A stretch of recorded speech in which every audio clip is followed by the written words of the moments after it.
High friends, welcome back to my channel. मी आहे रुपाली आणि तुमचं माझ्या यूट्यूब चॅनलवर स्वागत आहे। आज मी एक नवीन रेसिपी घेऊन आलेली आहे। काय बनवणार आहे ब्लॉगमध्ये तुम्हाला पुढे नक्कीच करणार आहे। ब्लॉग पूर्ण बघा, स्किप करू नका आणि हो लाईक शेअर सबस्क्राईब करायला विसरू नका। जे माझ्या चॅनलवर नवीन असतील, ज्यांनी सबस्क्राईब केलं नसेल ते सुद्धा सबस्क्राईब करा। तर इथं मी चणे रात्री भिजवायला टाकून दिलेले होते आणि सकाळी छान फुललेले आहे। त्याच्यानंतर मी कुकरमध्ये चणे टाकले आणि हळद, मीठ आणि तेल टाकून बाफायला ठेवलेले आहेत। जर तुम्ही मीठ टाकले नाही तर ज्यावेळेस तुम्ही चणे खात ते आपल्याला साधे साधे लागतात, म्हणून बाफायच्या वेळेस थोडंसं मीठ, हळद आणि तेल टाकायचं।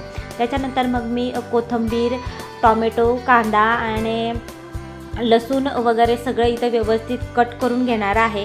तर मी आज काय बनवणार आहे, तर आज मी बनवणार आहे चना चाट रेसिपी।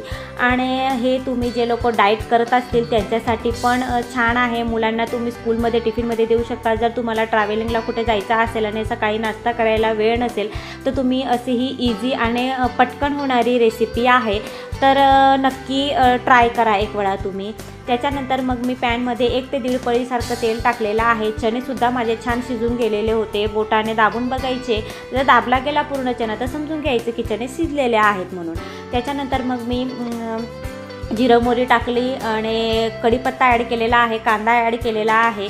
आणि तुम्हाला मी सांगते की अशा मी 10 दिवस वेगवेगळ्या जे लोक डाएट करत असतील त्यांच्यासाठी पण चालेल अशा मी रेसिपी घेऊन येणार आहे। तर म्हणजे उद्या मी काय बनवू मला नक्की तुम्ही आयडिया द्या।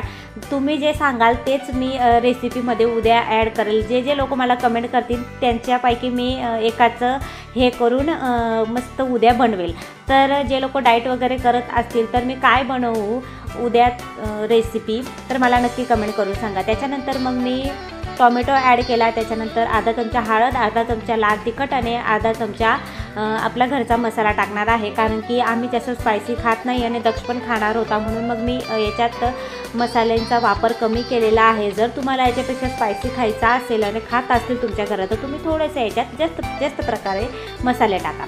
मग मी चणे माझे वाफलेले गेले होते आणि मी याच्यात चणे पण ॲड केलेले आहेत। आणि तुम्हाला सांगू ना की हे जर तुम्ही सकाळी नाश्त्याला करून घेतलं, जे डाएट करत असतील तर तुम्हाला दुपारी भूकसुद्धा लागणार नाही, कारण की चण्यांनी लवकर पोट भरतं। आणि पर्सनली माझ्या एक्सपिरियन्सवरून सांगते, मी पण एखादी वेळेस जर नाश्त्याला सकाळी चणे जर खाऊन घेतले तर मग मला दुपारी जेवण करायची इच्छासुद्धा होत नाही। पहिले मी शिजायच्या वेळेस मीठ टाकलेलं होतं आणि आत्ता मी अजून थोडंसं मीठ ॲड केलेलं आहे, म्हणून लक्षात ठेवायचं की तुम्ही शिजायच्या वेळेस पण मीठ टाकलेलं आहे, नंतर मीठ ॲड करायच्या वेळेस थोडं कमी टाका। तर इथं मी मस्त कोथिंबीर टाकलेली आहे वरून गार्निशसाठी। आणि माझ्या रेसिपी तुम्हाला कशा वाटतात मला नक्की कमेंट करून सांगा। लाईक शेअर सबस्क्राईब करायला विसरू नका। आणि इथं मी स्वतः खाऊन पाहिलं होतं, खूप टेस्टी झालेली होती माझी चना चाट। तर व्लॉग कसा वाटला नक्की सांगा। लाईक शेअर सबस्क्राईब करायला विसरू नका। भेटूया पुढच्या ब्लॉगमध्ये आणि मला नक्की सांगा की पुढच्या ब्लॉगमध्ये मी कोणती रेसिपी बनवू। Bye bye.